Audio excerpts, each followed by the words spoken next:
I guess this is part 15 of the story. And last I left off, I was ending my sophomore year of college, and I had been kicked out of my parents' home for something I didn't do or have no clue to this day why.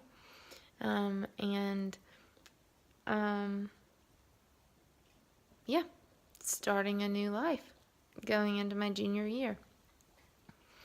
I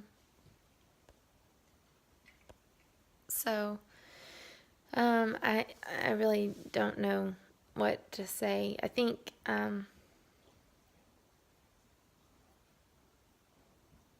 it was terrifying, but it was really exciting because I was in my own apartment and I was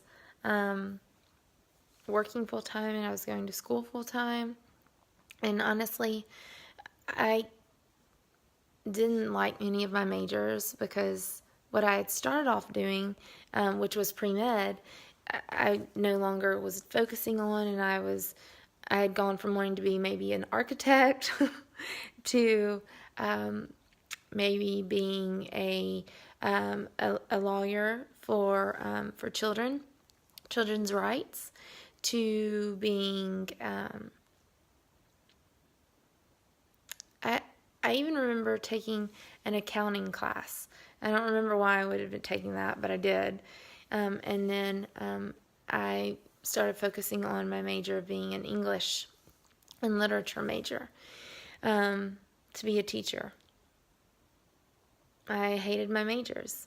So I entered into my junior year and not really wanting or knowing what I wanted to do, but was just kind of flitting around. And I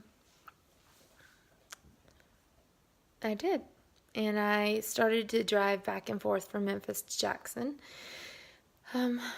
because I can't explain it. It's where I felt safe. It's where I felt safe. And so I had broken up with the boyfriend that was nice to me because my mother hated him. I had, yeah. And then I went to a friend's house and or apartment, and she was dating someone, and I went to just a party with her, and it was a football party, and that was where I met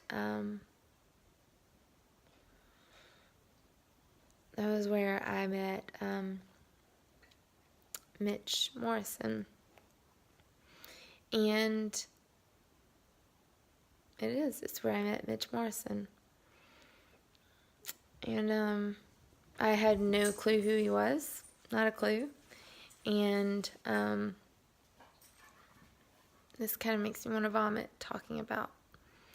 And so I was interested in him, and he was interested in me. And then we started dating, and he started coming down to Memphis with Beth and her boyfriend. And so we just were visiting and dating, and it was not anything that I don't know, it was just, I was freshly turned 20 years old, and I was working full time, and I was going to school full time, and I was emotionally hurt. And so, but that was filling a void. And so I had started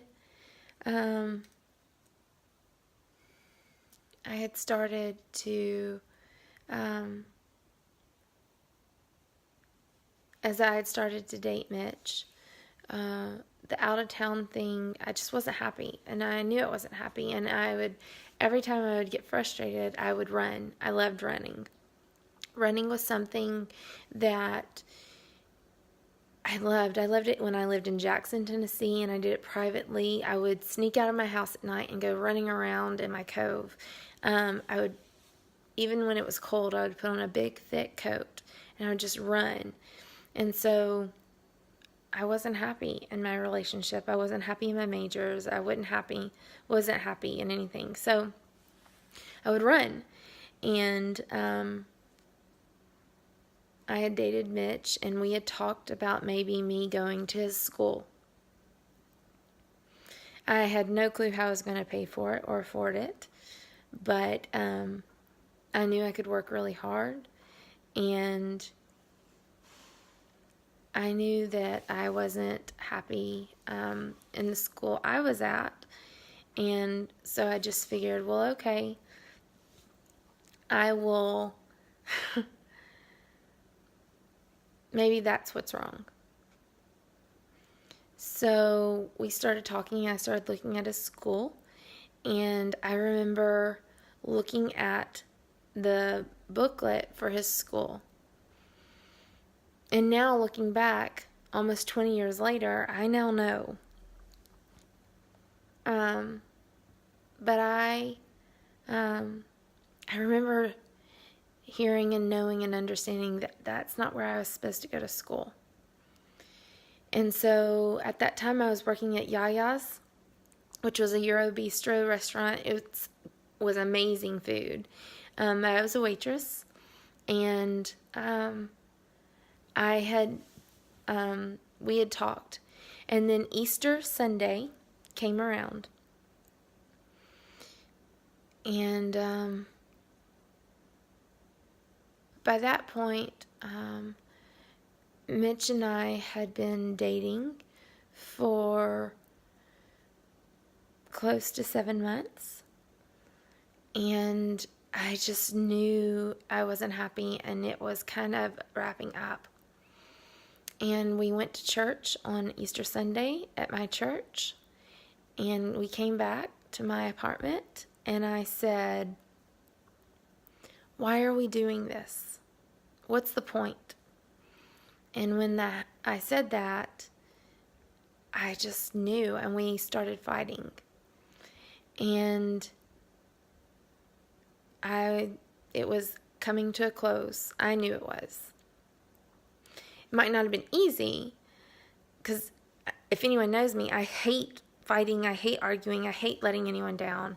But I wasn't happy, and it wasn't good. And then I got a phone call from my mother, and she said, "Where are you?" Sorry. "Where are you? You need to be here at your grandmother's." And I said, "Mom, I can't right now."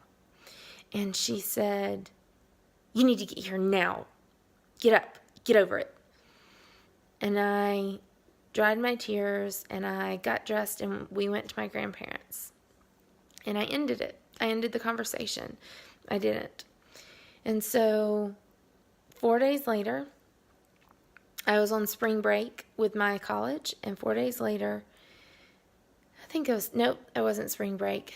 That was getting ready for exams. So 4 days later, I packed up after work one night, and I went and spent the night with Mitch's parents, and I was going to visit his college, and I was going to enroll. And although the conversation that we had had was, I was ending it,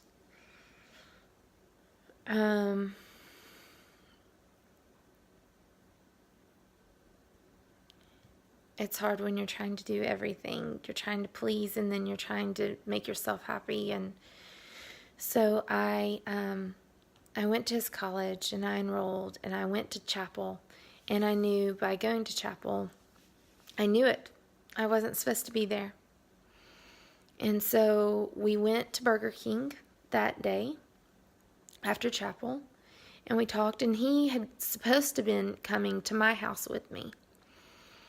And he chose not to. Instead, he was going to go to a party with his friends who were graduating. And so instead, we went to, we separated, and I went home on my own. I had to take care of my dog. I had to study. I had to go to work. And I was excited because I knew it was ending. I knew that everything was going to end. I knew that everything was going to be good. He was going to come to my apartment. We were going to talk it out, and I was finishing things. And I got to his house. I picked up my clothes, and then I left to go back home in Memphis, Tennessee, which was just an hour away. I remember it was a beautiful day. I remember what I was wearing, jeans and a black shirt and a red jacket with my sandals. I remember the songs that were playing on the radio. Oops, I Did It Again by Britney Spears and NSYNC were really popular at the time. And that's the last thing I remember before I woke up in a hospital. So I will end it right there because I don't want to talk about it anymore. That was hard enough talking about